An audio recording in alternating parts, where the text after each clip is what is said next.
ನಮಸ್ತೆ ಎಲ್ರಿಗೂ, welcome back to my YouTube channel. ಇವತ್ತಿನ ರೆಸಿಪಿ ಬಂದು ವೆಜಿಟೇಬಲ್ ಪಲಾವ್. ತುಂಬ ಟೇಸ್ಟಿಯಾಗಿರುತ್ತೆ ಮತ್ತು ಸಿಂಪಲ್ ಕೂಡ, ಬೇಗನೆ ಮಾಡ್ಬೋದು. ಹೇಗೆ ಮಾಡೋದು ನೋಡೋಣ ಬನ್ನಿ. ಮೊದಲಿಗೆ ಪಲಾವ್ ಮಾಡ್ಕೊಳ್ಳೋಕ್ಕೆ ನಾನಿಲ್ಲಿ ಒಂದು ಮಸಾಲ ರೆಡಿ ಮಾಡ್ಕೊತೀನಿ. ಸೊ ಒಂದು ಚಿಕ್ಕ ಜಾರ್ಗೆ ಸ್ವಲ್ಪ ಸೋಂಪು, ಚಕ್ಕೆ, ಲವಂಗ, ಏಲಕ್ಕಿ, ಮೊಗ್ಗು,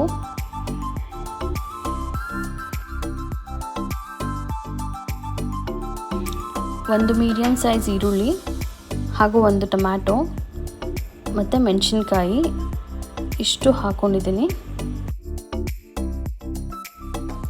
ಅರ್ಧಕ್ಕಿಂತ ಸ್ವಲ್ಪ ಕಮ್ಮಿ ತೆಂಗಿನಕಾಯಿ ಕೂಡ ಯೂಸ್ ಮಾಡ್ತಿದ್ದೀನಿ. ಜೊತೆಗೆ ನಾನಿಲ್ಲಿ ಪುದೀನ ಹಾಗೂ ಕೊತ್ತಂಬರಿ ಸೊಪ್ಪು ಯೂಸ್ ಮಾಡ್ತಿದ್ದೀನಿ ರುಬ್ಬೋದಕ್ಕೆ. ಆ ಕ್ಲಿಪ್ಪಿಂಗ್ ಮಿಸ್ ಆಗಿದೆ. ಸೊ ಇಷ್ಟು ಐಟಮ್ ಹಾಕ್ಕೊಂಡು ನುಣ್ಣಗೆ ರುಬ್ಕೊಳ್ಳಿ. ಹಾಗೂ ಒಗ್ಗರಣೆಗೆ ನಾನು ಇಲ್ಲೊಂದು ಮೀಡಿಯಮ್ ಸೈಜ್ ಆನಿಯನ್ ತೊಗೊಂಡಿದ್ದೀನಿ, ಒಂದು ಪಲಾವ್ ಎಲೆ ಮತ್ತು ವೆಜಿಟೇಬಲ್ಸ್ಗೆ ಬೀನ್ಸು, ಕ್ಯಾರೆಟು, ಸ್ವೀಟ್ ಕಾರ್ನು ತೊಗೊಂಡಿದ್ದೀನಿ. ಬೇಕಾದ್ರೆ ನೀವು ಬಟಾಣಿಯೂ ಹಾಕೋಬೋದು.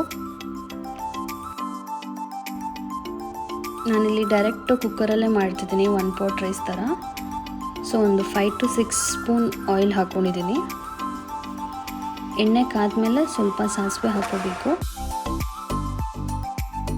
ಬೆಳ್ಳುಳ್ಳಿ ತಿಂದಲೇನವರು ಬೆಳ್ಳುಳ್ಳಿನ ಸ್ಕಿಪ್ ಮಾಡ್ಬೋದು, ಅದು ಬಿಟ್ಟು ಮಿಕ್ಕಿದ ಐಟಮ್ಸ್ ಎಲ್ಲ ಹಾಕೊಂಡು ಮಾಡ್ಬೋದು. ಸೇಮ್ ಇದೇ ಥರ ಬರುತ್ತೆ ಟೇಸ್ಟು.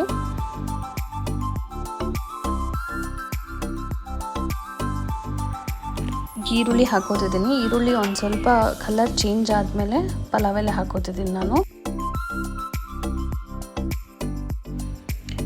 ಬೇರೆ ಥರ ತರಕಾರಿಗಳನ್ನೂ ಆ್ಯಡ್ ಮಾಡ್ಕೋಬೋದು. ಪಲಾವಿಗೆ ಆ್ಯಕ್ಚುಲಿ ತರಕಾರಿ ಜಾಸ್ತಿ ಇದ್ದರೆ ಟೇಸ್ಟ್ ತುಂಬ ಚೆನ್ನಾಗಿರುತ್ತೆ. ಸೊ ಆದಷ್ಟು ಸ್ವಲ್ಪ ತರಕಾರಿನ ಜಾಸ್ತಿ ಹಾಕೊಳ್ಳಿ.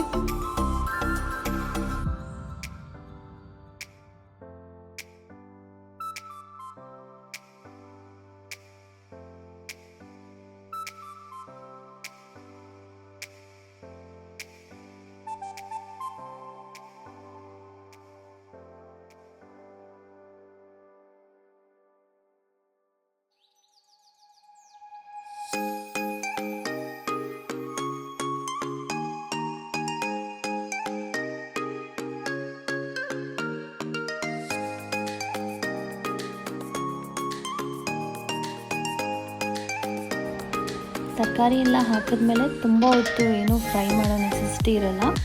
ಒಂದು 2 to 3 ಮಿನಿಟ್ಸ್ ಫ್ರೈ ಮಾಡಿ. ಜೊತೆಗೆ ಸ್ವಲ್ಪ ಉಪ್ಪು ಕೂಡ ಹಾಕೊಳ್ಳಿ ಈ ಸ್ಟೇಜಲ್ಲಿ.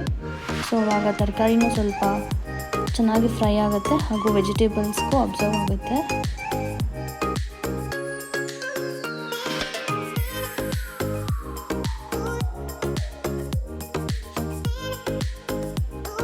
ಇವಾಗ ನಾವು ಮೊದಲೇ ರುಬ್ಕೊಂಡಿರೋವಂಥ ಮಸಾಲಾನ ಆ್ಯಡ್ ಮಾಡ್ಕೋಬೇಕಾಗತ್ತೆ.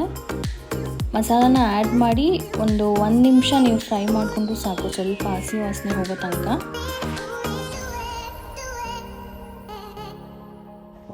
ಒಂದು ನಿಮಿಷ ಫ್ರೈ ಮಾಡ್ಕೊಂಡ್ಮೇಲೆ ನೀವು ನೀರು ಆ್ಯಡ್ ಮಾಡ್ಕೊಳ್ಳಿ. ನಾರ್ಮಲ್ 1:2 ರೇಷಿಯೋಲಿ. ಸೊ ನಾನಿಲ್ಲಿ 2 ಗ್ಲಾಸ್ ಅಕ್ಕಿ ತೊಗೊಂಡಿದ್ದೀನಿ, ಹಾಗಾಗಿ 4 ಗ್ಲಾಸು ನೀರು ಹಾಕೋತಾ ಇದ್ದೀನಿ. ಮತ್ತು ಈ ಸ್ಟೇಜಲ್ಲಿ ನೀವು ಒಂಚೂರು ಟೇಸ್ಟ್ ನೋಡಿ, ಸಾಲ್ಟ್ ಸರಿ ಇದೆಯಾ ಅಂತ ಚೆಕ್ ಮಾಡಿ ಸಾಲ್ಟ್ ಕೂಡ ಆ್ಯಡ್ ಮಾಡ್ಕೋಬೋದು ಎಕ್ಸ್ಟ್ರಾ ಬೇಕಾದರೆ.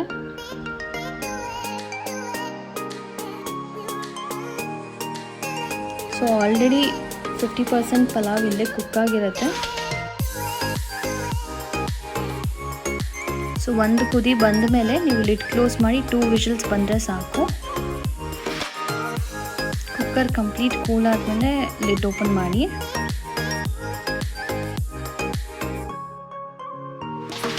ಈ ರೀತಿ ಪಲಾವ್ನ ಟ್ರೈ ಮಾಡಿ ಹೇಳಿ ಹೇಗಿತ್ತು ಅಂತ.